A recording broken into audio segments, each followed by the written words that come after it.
All right, welcome to a video on the normal distribution and z-scores. Hopefully you're familiar with the empirical rule. And the empirical rule is what is also sometimes known as the 68, 95, 99.7 rule. And so remember, you can see those numbers down here. 68% lies within one standard deviation, 95% falls within two, and then 99.7 falls within 3 standard deviation of the mean. And that's what we're going to use for a lot of this video. Also noting that using z-scores. So for right now, forget about these percentages. And we think about the z-scores. So the mean has a z-score of 0. And as you go to the right, if you are 1 standard deviation away, your z-score is a 1. So z-scores talk about how many standard deviations away you are from the mean. If it's positive, you're to the right of the mean, and if they are negative, you are to the left of the mean. And that's what we are going to use. If we can't use the empirical rule, we will use z-scores. So our first problem, we are going to use, I don't like that this answer is there. Obviously, I didn't check that out very much. We're going to use the empirical rule for this one, knowing the 34s, 13.5, 2.35, and 0.15. And those, of course, are on both sides because the normal curve is symmetrical. So when it says 68% of your data, 68% is within 1 standard deviation. So from here to here, because it's 1 standard deviation on both sides. And so the range of scores would be from 68 to 80. So this is a 123 math test. So 68% of our test takers scored between a 68 and an 80 on the test.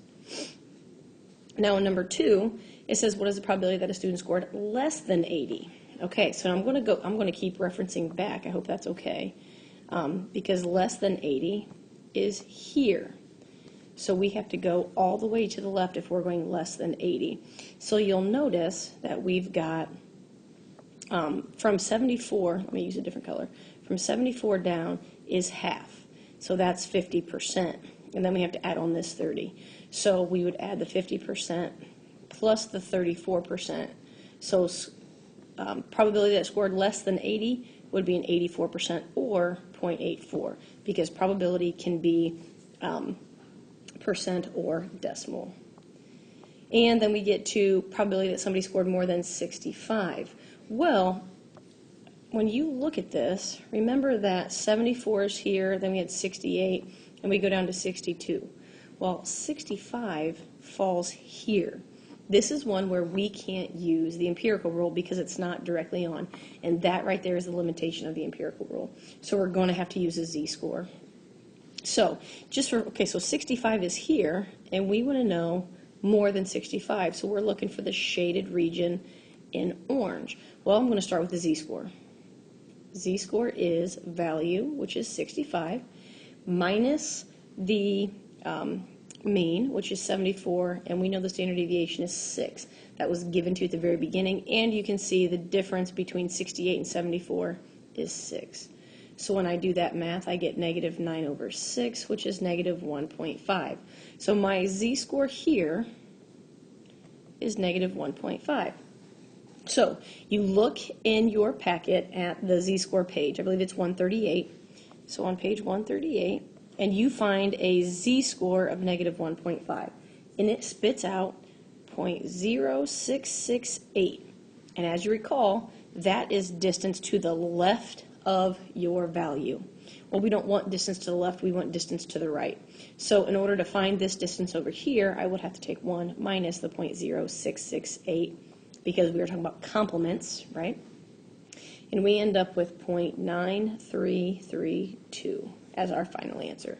So 93.32% of students scored better or more than 65 on the test.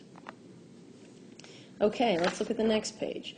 Suppose birth weights for babies from a normal distribution with a mean of 7.5 pounds and a standard deviation of 0.75 pounds. So when we look at the normal curve, in the middle we have our 7.5. As you go 1 to the right, you're going to add 0.75 pounds, so 8.25, and to the left you're going to subtract, so 6.75. Then we've got to go another one out. So I have 9 and 6. Then I go another one out, and I'm at 9.75, and I'm at 5.25. So you can fill that out, and it might also be helpful if you put in your percentages. So the 34s, 13.5, 2.35, 0.15. And of course, again, we are symmetrical, so it's on both sides. 0.15. And now we can use this to answer the rest of the questions. And I'm not going to redraw this every time, so hopefully you can reference this. So when I talk about it, you're good to go. So in number 2, it talks about the middle 68. Well, remember, we have the mean. The middle 68 is 1 to each side. So when I look at those numbers, I've got 6.75 to 8.25. So if you look back, 1 to each side, that's how I got those numbers. Okay? And then we're going to continue on. 95% is 2 if we have the mean in the middle. We go 2 each way, and so that range is 6 to 9. And 99.7 is 3 from the mean. That's kind of messy. But if you go 3 each direction, you get 5.25 to 9.75 for your answer. Okay, now, when you look at probability that a baby will weigh less than 9 pounds, well, just a real quick sketch. If this is the mean at 7.5, I've got 8.25. This is 9 right here. So less than 9 pounds is all of this. And once again, this blue half is 50%. Let's go ahead and make that a percent. I know this is 34% here, and this one is 13.5%. So the empirical rule will allow me to take my 50 plus 34 plus 13.5 and end up with 97.5%. All right. So nice thing about the empirical rule. Now, the 6 kind of goes along with 5. So if we just redraw this real quick, this is where 9 was, and we know that 97.5% is less than 9. Well, using our rule of complements, that means that this side would be 2.5%. So in this question, if 400 babies were used for this study, how many should weigh more than 9 pounds? Well, we know that 2.5% weigh more than 9, but it says how many. We don't want a percentage. So we have 400 babies, and we know 2.5% of those. Remember, of means multiply. So if I multiply those together, I get 10.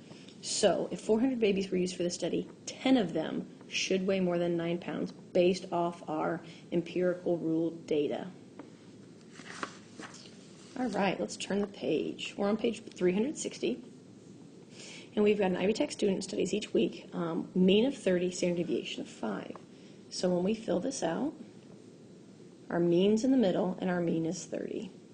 So I go 1 away, and it's 5, so I'm going to add to the right, subtract to the left. I go another standard deviation. I add to the right, and I subtract to the left. I go another standard deviation, and I add to the right, and I subtract to the left. And again, I'm going to go ahead and throw in my numbers for percentages just so you have a reference. And you might want to go ahead and write these on your page. That way you have an easy reference. The nice thing about the empirical rule is those are always the same, right? Those percentages don't change when you use the empirical rule. All right, so we're going to use this to answer our questions. So question number 1, less than 25 hours a week. Okay, so here's 25. Less than is to the left. So I would take my 0.15 plus 2.35 plus 13.5. And I end up with, you got a 16% probability that somebody will study less than 25% for 5 hours is 16%. Now in number 9, we want to know between 20 and 35. So I'm going to go back here and let's see if I can do some of these. Okay. So now it was between 20 and 35, right? I'll use, let's use this purpley color. Here's 20, here's 35, and I want between. Okay, so these are the numbers that I need to use. So I'm going to take my 13.5 plus 34 plus 34, and I get 81.5%. So you kind of got to just put the lines where they are and then color them in. number 12. Probability somebody will study more than 40 hours a week. Well, when you look at this, here's the mean of 30, then I have 35, and then I have 40. So more than 40 is over here. And if you look at your table, right, that would give you the 2.35 plus 0.15. So we have a 2.5% chance. Okay. Number 11. If 3,000 students were used for the study, how many will study between 25 and 30 hours? Well, okay, so the mean is 30. Oops, I wanted that to be a 30. All right, so back to number 11. We're talking between 25 and 30 hours a week, which we know based off this is 34%. So we look at 34% of the 3,000 students. Remember, of means multiply. So when I multiply those together, I get 1,020. So if 3,000 Ivy Tech students were used for the study, 1,020 of them will study between 25 and 30 hours per week.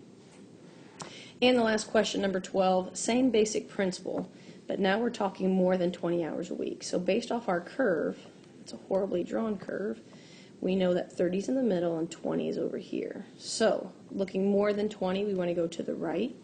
And based off the empirical rule, that is 97.5%. So if 3,000 students were used, how many? Well, again, 97.5% of means to multiply. And that gives you your answer of 2,925 students. And that should make sense because that's the majority of the students and it's close to 3,000. So there's the video. Enjoy!